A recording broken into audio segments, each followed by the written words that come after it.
I just wanted to kick the end of the briefing with the news of the weird question, unless anybody else has something that they wanted to ask. Okay. All right. Okay, so just a quick look at Twitter feeds over the last week. Looks like in defending U.S. policy from criticism, you yourself have come under criticism in some interesting language and ways. I'm just wondering if you have any indication if this criticism, these tweets, are from official sources or just freaks out there, I guess. Well, I appreciate the question, believe it or not. I will say I'm in good company because I'm just one of many American officials, especially women, I will say, targeted by the Russian propaganda machine. They do seem to have a bit of tendency to focus on the outfits I'm wearing and the colors I'm wearing, and they've superimposed my head in photos, and so you'll have to ask them whether that's how great powers should make their case on the world stage. I think it's pretty clear sign that they don't have the truth on their side. And I know, and many people know, that there are efforts by the Kremlin and the machine, the propaganda machine, to discredit a range of officials, including recently myself, as silly as that is, because the United States supports a strong, democratic Ukraine, along with the majority of the international community and the Ukrainian people. So if I get dinged a bit for that, I'm not going to sweat it. I will take it as a badge of honor. But on the substance, I do have a few points, given some of the criticism that has been out there. First, stating plainly that Russia has had a hand in the unrest in eastern Ukraine is not, quote, uninformed, as they suggest. It is stating the facts.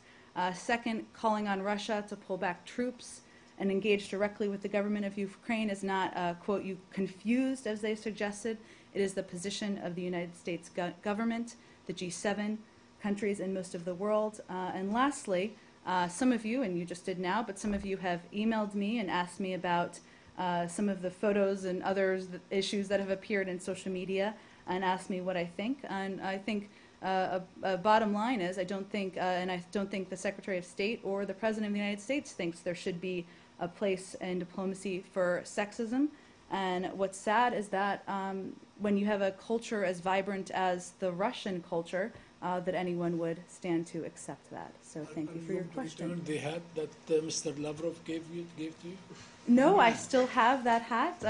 Foreign Minister Lavrov and Secretary Kerry engaged in a discussion last week, and we remain hopeful about the path forward on the diplomatic side. Do you think, though, that this kind of diplomacy over social media, though, whether it's very diplomatic or not, is getting a little out of hand? I mean, lately it seems as if the U.S. in particular has been reducing its diplomacy to kind of a hashtag, which certainly doesn't reflect the broad themes and kind of depth of the diplomacy that's going on. But do you think that there's this kind of culture that's created that you need to make a statement in 140 characters or less, and that tends to get less, formal and often quite flippant? Well, I will say that these attacks, not just on me, but on a range of U.S. officials, aren't just on social media.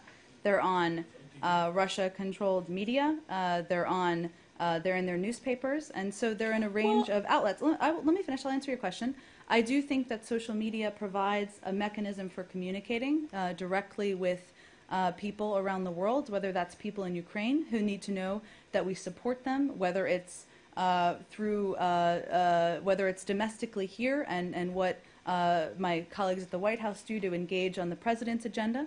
I do think there is a significant difference between sending a message that you're united for Ukraine, as we have done here, and we're proud of our campaign to do that, and launching personal, inaccurate attacks, which is something that the Russian propaganda machine has done. Well, I'm not justifying their personal attacks in any way, and they're completely inappropriate, but there have been many officials that have launched personal attacks against various Russian officials and made kind of flippant remarks on their Twitter feeds as well. And I mean, would you maybe suggest that you and the Russians call a truce on something like this? I don't think we're equated in this case. That's my view. Thank you.